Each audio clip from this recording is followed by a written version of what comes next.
The Inside Infinite for July of 2021 just dropped, and well, I have some mixed opinions on it, but let me hold those opinions for the end of the video and let's just get into the meat of it. So the two most important things that came out of this Inside Infinite post, if you don't want to watch the whole video, are one, the first flight is going to be focused around bots and bot matches, and second of all, it could happen as early as next weekend. So if that's all you wanted to hear, there you go. Let's get into the details though. So one of the first things that they talk about in the Inside Infinite post is that not everyone's going to get in during the first flight, and what they're really trying to do is prioritize a broad distribution of platforms. So you're looking at different hardware combinations on PC and the different variations of Xboxes. Once they have a good amount of variety in that, they're going to be looking at overall tenure in the Halo Insider program, prioritizing their longest standing insiders until they've allocated their set amount of invitations. They also talked about why it's called a technical preview, and that's just because basically for them it kind of lies between an alpha and a beta in terms of polish. They're looking to push their systems and services at a larger scale than they've ever been able to internally, and so coming to the public with a flight like this is going to be really important for them to really give Halo Infinite a good test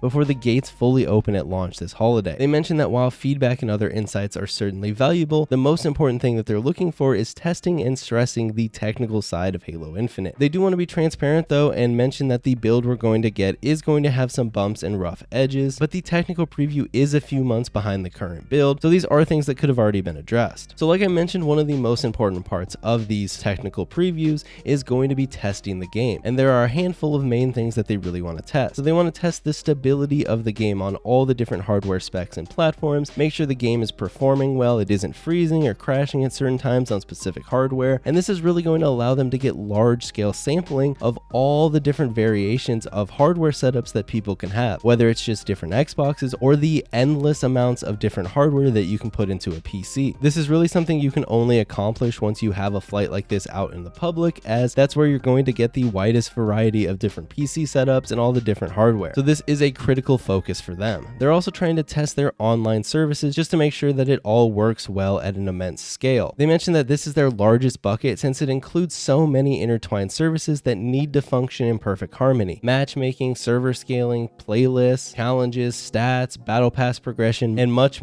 more. They'll also be testing Halo Insider and Waypoint, so they want to make sure that their Halo Insider communication systems and flighting tools function at scale, and they want to make sure that their new Waypoint app and web experiences feel and function as extensions of the game. Like I mentioned though, they are still looking for feedback, and there's four main categories that they're looking for feedback in. The first one is core gameplay, so just how does the core gameplay of Halo Infinite feel? Do you like the movement, the weapon balance, the equipment? Is the game fun? They also want feedback on the maps and game modes. They want to see how we feel about the design and flow of the maps. Are the maps and game modes fun and fair? Do you like the aesthetics of the map? Do you like the layouts? Basically any feedback that we can give them on the maps and the game modes. They're also going to be looking for feedback on the Academy's weapon drills. So they'll want to know, are these weapon drills giving you a good understanding of the different weapons in the sandbox in Halo Infinite, and if the weapon drills are fun in nature. And lastly, the fourth main area that they are looking for feedback on is the menu and Battle Pass UI. Basically just how intuitive is the menu navigation?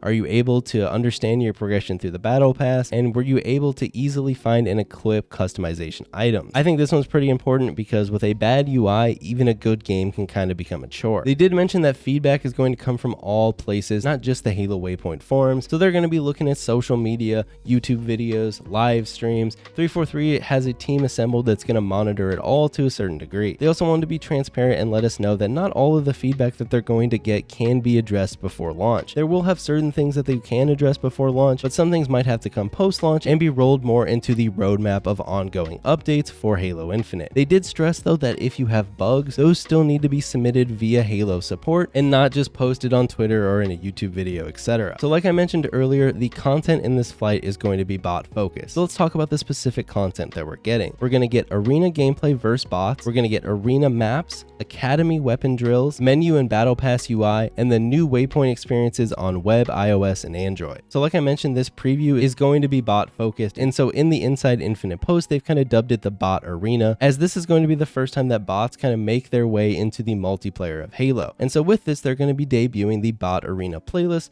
which puts 4 players against 4 bots on arena maps. In the technical preview, the bot arena experience is going to feature slightly player on Bazaar, Recharge, and Live Fire. They kind of mentioned that to keep players on their toe and the experience engaging, they're planning for daily content that will kind of be evolving over time, and they mentioned that the bot arena is a great place to familiarize yourself with Halo Infinite's gameplay and maps in a stress-free environment. But the bots do still have their quirks, which is why they're flighting them. Later on in the post, they mentioned that the bots are going to have 4 different difficulties: Recruit, Marine, ODST, and Spartan. And so as an example of bot behavior, the ODST and Spartan level bots are going to be able to effectively dodge grenades and rockets, while recruits and Marine bots will not be able to. All bots though use equipment, and higher level bots will grapple shot to you to finish you with a melee kill. Bots keep track of power weapon spawns and sprint to claim them, but most importantly, they reiterate that bots are fair. They don't change their health and damage values per difficulty levels like some games might, they just get smarter and more resourceful the higher you go. Okay, so we talked about the bot arena, but another main area of content is going to be the Academy weapon drills. These weapon drills are going to offer players a brand new way to learn how each weapon functions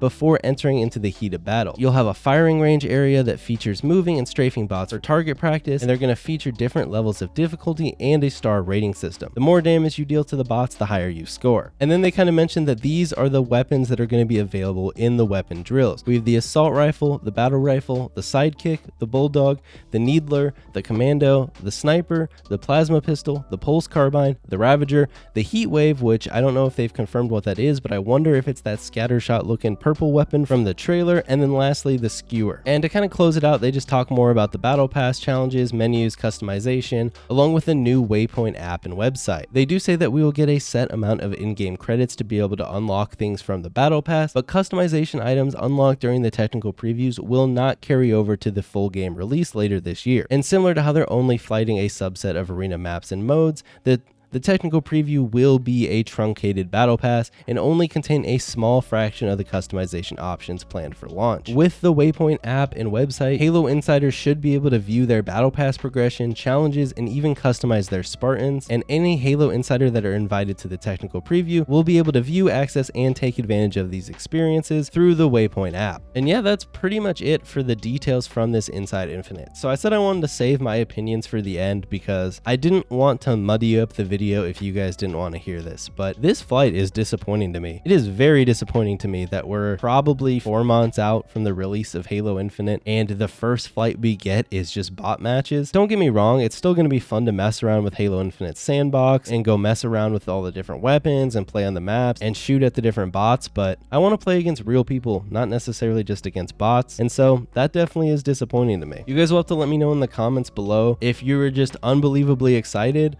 or if this is a disappointment to you. Also, and you know, I've gotten flack for complaining about things releasing when they do before, but I think it's kind of annoying that it's still vague how it could release next weekend. Not a big deal by any means, but I wish 343 committed to dates sometimes. I know this is all test builds and it's all in flux and they're trying to get it all ready, but I really did expect a date to come out of this Inside Infinite post. Again, not the biggest deal in the world. If anything, I'm much more disappointed that this is bot focused only instead of true PvP, but yeah, that's kind of my opinions on the Inside Infinite post. Let me know yours below. I hope you enjoyed the video. If you did, you know what to do. Follow me on Twitch or Twitter or Instagram if you'd like. And with that said, I'll see you all next time.